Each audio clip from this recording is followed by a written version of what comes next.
परंतु आजचं चाललेलं या निवडणुकीच्या घडीला चाललेलं राजकारण म्हणजे मी तुमच्या मधला आहे, मी तुमच्या समोरच आहे म्हणून मला मत द्या अशी सांगायची वेळ 36 वर्ष खासदार असलेल्या व्यक्तीवरती काय येते?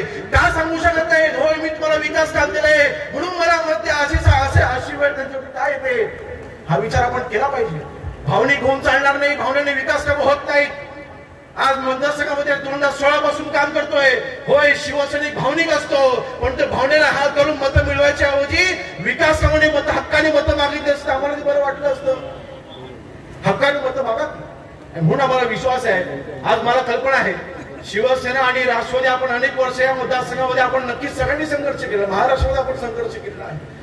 परंतु आज आपण एकत्र आलेलो आहोत आणि मला खरोखर सांगा आनंद होतोय की ह्या एकत्र येण्याच्या मध्ये सर्वात मोठा पुढाकार कोणी घेतला असेल तो सामान्य सुनील तटकरे साहेब यांनी घेतला. त्यांनी मला पहिल्यांदा फोन केला की योगेश आपण दापोली मतदारसंघामधल्या आपल्या पक्षामधला प्रमुख पदाधिकारी आपण एकत्र आणलं पाहिजे. 1 वर्षापूर्वी त्यांनी मुंबईला बैठक बोलावली. आपले सगळे युतीचे सगळे घटक पक्ष आता एकत्र आलेले आहोत. आपली मुठ आता मजबूत झालेली, आपल्याला आता कोणी हलवू शकणार नाही. आणि माझा आकडा मी आज ते सांगतोय याच्यापासून एकही मत कमी होणार नाही.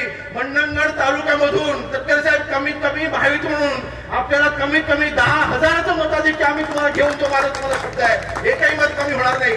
मंडणगड तालुक्यामधून 10,000, दापोली मतदारसंघामधून कमीत कमी 50 ते 60,000चं मताधिक्य हे आजच्या घडीला आपल्या मतदारसंघामधून आहे, माझा तुम्हाला शब्द आहे. मी अगदी अलिबागला सांगून आलोय. मी आधी त्यांना देखील सांगितलेलं आहे. अजित ते माझ्या शेजारीच आहे. शिवसेना मतदारसंघ अजितताईंचा आपल्या शेजारीच आहे. अजितताईंपेक्षा एका मताने का होईना परंतु जास्त मताधिक्य आम्ही दापोली मतदारसंघामध्ये घेऊन देऊ, हा माझा तुम्हाला शब्द आहे. आम्ही सर्व बरोबर ना, शब्द दिलेला चालेल ना? मिळणार की नाही मताधिक्य? 10 मंडणगड तालुका 10,000च्या खाली येणार नाही, माझा तुम्हाला शब्द आहे. कोणी या भावनेच्या राजकारणाला कोणी जुमानणार नाही. आम्हाला विकास कामं हवी आहेत, आम्हाला विकास कामं हवी आहेत. आम्हाला रस्ते, आम्हाला गावचे रस्ते